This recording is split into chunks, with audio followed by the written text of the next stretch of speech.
All right, in this demonstration, we will use the AirCrack suite to attack a wireless access point with WEP key encryption.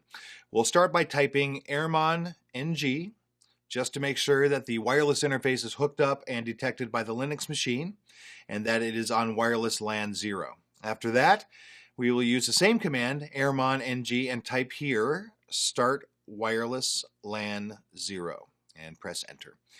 The monitor has been enabled now, so what this command does is it puts the wireless LAN on a monitor mode and it's been set up on monitor 0. This is also telling us that these three processes might cause some trouble in the future, so let's just kill them right now. And while you're doing so, remember that you must use a wireless interface that has enough power to inject packets to the access point and to listen to the access point. So for this demonstration, we are using an alpha card with a 5 dB antenna. So we have killed all the processes. Now we can try to use the wireless interface to listen to the wireless around us. So I'm going to go ahead and type arrow dump ng now and type WLAN 0, hit enter, and then we'll see what access points are available to us. Now remember, this demonstration is only for WEP, not for WPA or WPA2. So we will look here at the encryption and decipher and detect which ones are operating on a WEP key. We have many of them operating on a WEP key, it looks like, but we won't be violating any laws by attacking someone we don't know. So there's some good news. So let's see, we've set up our WEP wireless access point, which is right here, dlink_guest, and we need this MAC address, so I'm going to stop the scan for just a little bit just to copy the MAC address. That's all I need to do. This is the MAC address that we want in a later command, and so I am going to copy it and keep it on my clipboard. Now, notice here the channel of our access point is channel 10, and again, a WEP key, WEP key. Here is the number of data, number of packets transmitted per second, and the beacons. Now, these numbers are 0 and 3 because there is no request on that access point. Either there are no computers connected to it or they are just not using the network. All right, so just continue having the AirCrack suite scanning, and we'll open a new terminal. And in this terminal, we will use the same command, arrow dump ng, and specify the channel for that access point. Now, just to make sure we will not write anything wrong here, it is working on channel 10. So -C, specify channel 10, and specify a capture file by the W switch. So -W and the file name that the wireless data will be captured to. I'm going to call it capture or capture1 so I can recognize it. So at this point we need to specify the MAC address of that access point by typing here BSSID, and just to be clear that it's BSSID, good, and paste the MAC address. Which monitor we are listening to, that access point is monitor 0, the one we have started just a few minutes ago. Press enter. And see, there it is. The wireless interface is listening to that access point. It's on channel 10. It has WEP encryption, and there is no data currently. Now for this, I am going to do some internet requests on a computer connected to this access point, just to get something, just to kind of show you what we can do here. And there we go. We can see that the data is going up. Now, in order to continue, we need this number to be really high. We need this number to reach 20,000 to be able to continue with the attack process. So I have paused the video for a minute, and the data has reached almost 1,200 packets. And while we are waiting for the data to reach the number we need, we are going to proceed with some different commands. Okay, so let's minimize this one and put this one here, and we'll take the new one aside. Move it over so we can still see the data number. There, that's better. Now here we will type another command, airplay. We're going to use airplay ng and specify -1 and then 0. The option 1 we have mentioned is for association. We need to be associated with that access point. And if I switch the 0 to 1, actually let me show what does 0 do, and later I will show you what happens if I switch it to another number. So -A, and paste the MAC address of the access point, and then type monitor 0 and press enter. Now check out what's happening now. We are at this moment sending authentication requests to that access point. Authentication successful.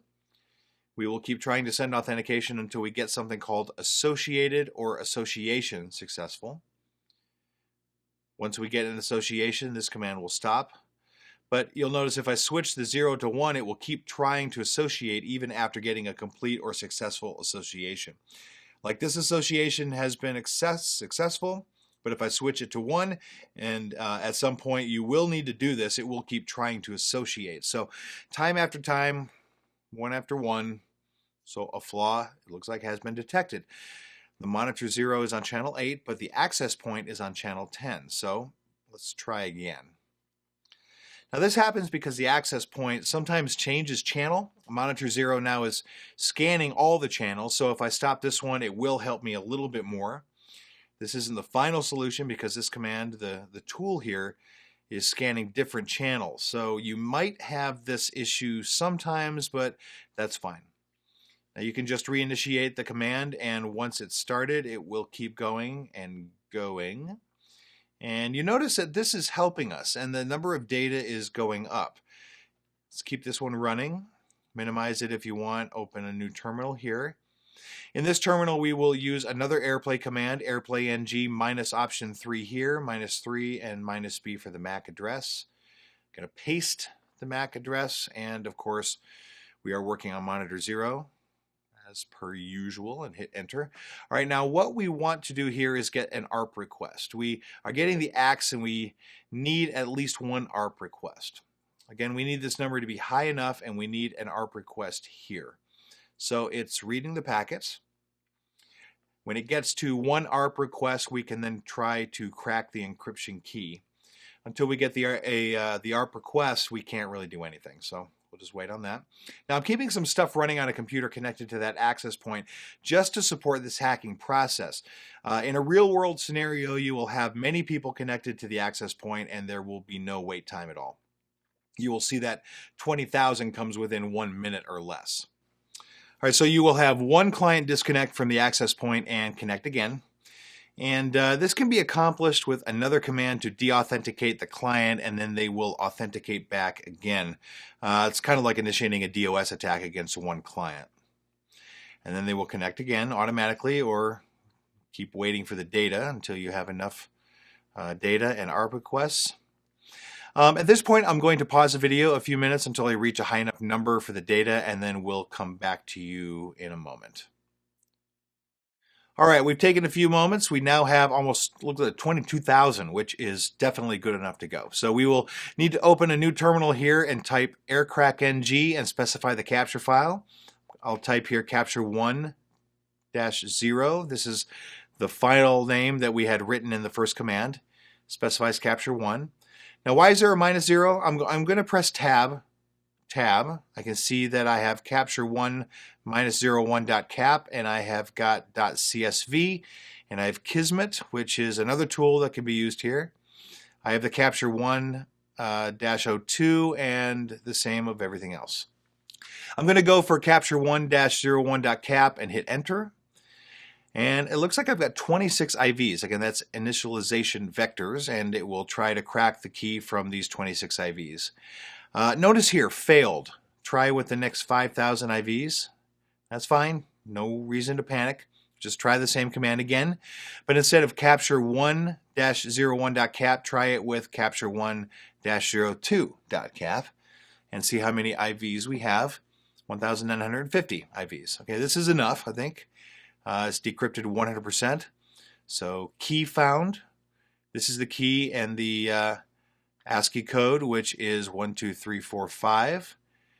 Now this is an easy key, but in WEP encryption you have 64-bit and you have 128-bit. So in 64-bit it's going to be a small key, and it doesn't matter really what you put here, 1, 2, 3, 4, 5 or letters.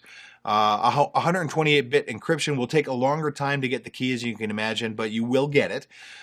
Here's the key we needed. We didn't actually need the 5,000 IVs, but we needed something more along the line of 1,000 IVs.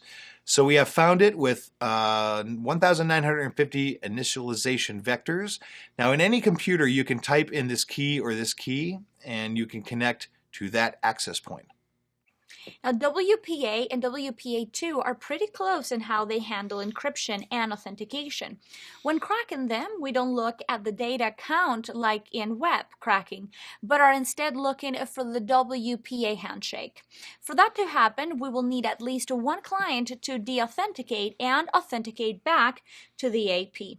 We will force this to happen.